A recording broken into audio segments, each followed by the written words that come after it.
Menakjubkan, jutawan hobi pamer jadi mualaf gegara tersesat di Jeddah.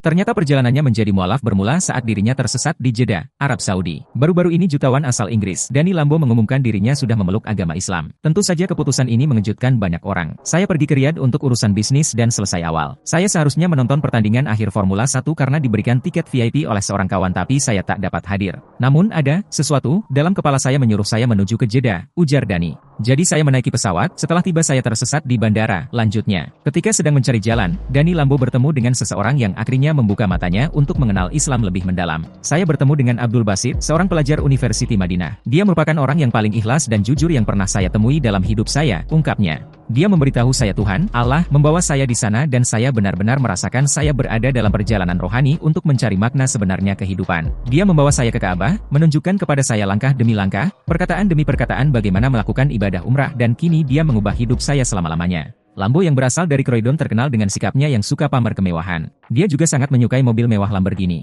Saking cintanya dengan Lamborghini, dia rela mengganti namanya dari Danny Kern menjadi Danny Lambo. Lambo berkata dia pernah dipandang rendah oleh gurunya yang menilai dia tak akan bisa lulus sekolah. Dia pun mematahkan omongan gurunya tersebut dan berhasil membuktikan kesuksesannya. Kini dia mendapat gelar jutawan berkat bisnis yang dia geluti. Bisnis hotel Lambo yang berkembang pesat di London adalah sumber utama pendapatannya. Penghasilannya dari hotel tersebut mencapai lebih dari 990 miliar rupiah.